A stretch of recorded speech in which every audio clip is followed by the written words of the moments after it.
आप देख रहे हैं फानूस टीवी। 11 जून को हुए बेलरा प्रकरण के बाद बेलरा के एक पक्षीय लोग अधिवक्ता संजीव वर्मा के साथ धरने पर बैठे हुए हैं और जब तक उनकी मांगे पूरी नहीं होती तब तक धरने पर बैठे रहने की चेतावनी दे डाली। नगर निगम के सामने बैठे दलित समाज के लोगों ने कहा कि उनके समाज के 2 लोगों की मौत के बाद प्रशासन ने उनके साथ इंसाफ नहीं किया। मृतक की पत्नी को नौकरी के नाम पर 1 साल का नियुक्ति पत्र पकड़ा देना कहाँ का इंसाफ है। उन्होंने पुलिस प्रशासन पर भी गंभीर आरोप लगाते हुए कहा कि अगर पुलिस चाहती तो ये संघर्ष इतना विकराल रूप नहीं लेता। उन्होंने साफ तौर पर कहा कि जब तक उनकी 12 सूत्रीय मांगे नहीं मानी जाती तब तक धरना समाप्त नहीं किया जाएगा।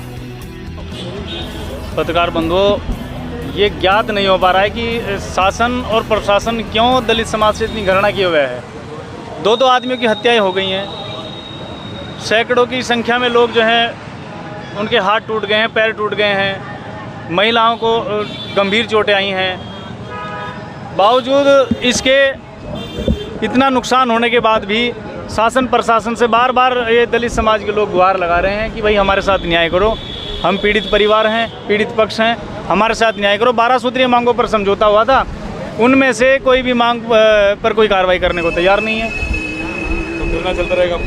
अब हम यही चाहते हैं कि भाई सरकार ने जो हमारे साथ वादे किए हैं, सरकार अपने वादे पे कायम रहे, वादा खिलाफी ना करें और वो हमारे मांगों को पूरी करो और हम अपने घर चले जाएं। कितना समय बीत चुका है इस बात को लेकर? 11 जून की घटना है, उसके बाद 27 जुलाई की जो महापंचायत थी हमारी, उसको स्थगित किया था। उसके बाद का ये समय हो चुका है 1.5-2 माह से उसके बाद से कोई बात हमारे साथ सरकार ने ना तो हमें बुलाया है ना हमें हमारी कोई मांग को पूरा किया है। नहीं मिला, इसी कारण से तो बैठना पड़ा। सिर्फ अधिकारीगण आए, आश्वासन दिया और चले गए।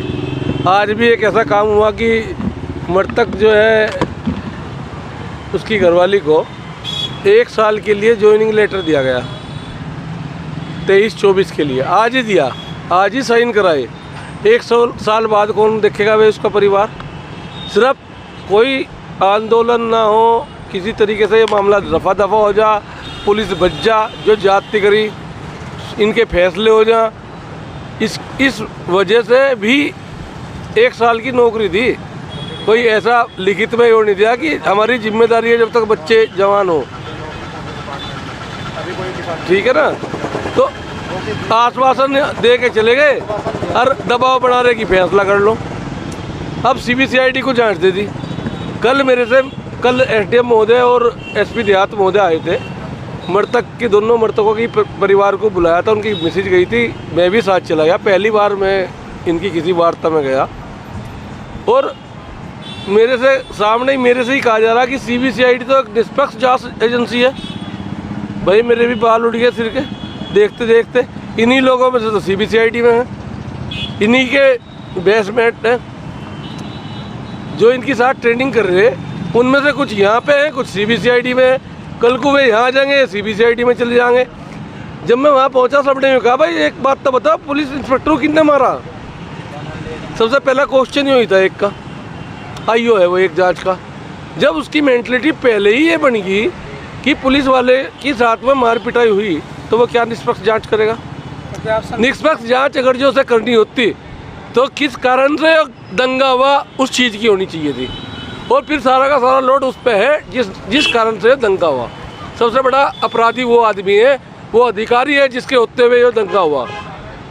एक FIR लिख लेते, ये अपने घर चले जाते, डेड बॉडी फूंक लेते, मुलजिम जो भी होता वो जेल चले जाता, नहीं होता तो जांच में बाहर निकल जाता। रिपोर्ट ही दर्ज नहीं हुई, क्यों नहीं हुई भाई? अभी 1 लाख रुपए दो दूंगा, अभी लिख लेंगे। CGM के आदेश की मैंने 2 FIR कराई, CGM के आदेश को नहीं मानना इन्होंने, उसमें भी धारा घटा रखी। आप पैसे दो और धारा वो लिखवा लो जो बनती भी नहीं। मैं उदाहरण दे दूँगा, 2 FIR 1 हफ्ते की अभी दिखा दूँगा मैं आपको विदिन प्रूफ। 12 सूत्रीय मांगों को लेकर बैठे हैं आप? 12 सूत्रीय मांगों को लेके भी बैठे हैं और मैं इन सभी का संरक्षक हूँ, मैं ही इनका गार्जियन हूँ। अगर जो कोई सोचता है परमिशन की, मैंने अपनी ID से मेल कर रखा है, सबको अवगत करा रखा है कि मैं धरने पर बैठ रहा हूँ।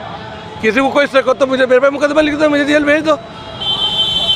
जब मैं बैठ गया ना तो मैं जल्दी से मानने वाला नहीं हूँ।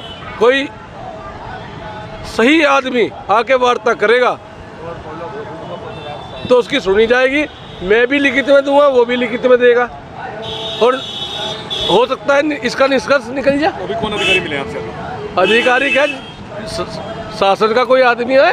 अभी कौन मिले हैं आपसे? अभी कोई मिला है? अब तो इलेक्शन आने वाले 24 के, मुख्यमंत्री को भी आ जाना चाहिए मेरे ख्याल में। इतनी हल्की आवाज नहीं, 6 लाख है सीट पे, भारी पड़ जाएंगे, भारी पड़ जाएंगे। 6 लाख थोड़े नहीं होते। इसलिए जो है, अगर जो वास्तव में ही हमारी नियत सही है तो आगे चुपचाप सही तरीके से वार्ता करें और सही आदमी आए। जो आदमी तनख्वाह पे डिपेंड होके भी रिश्वत खा के नौकरी कर रहे हैं, वे क्या वार्ता करेंगे हमारे से? इनके संरक्षण में तो अपराध हो रहा है।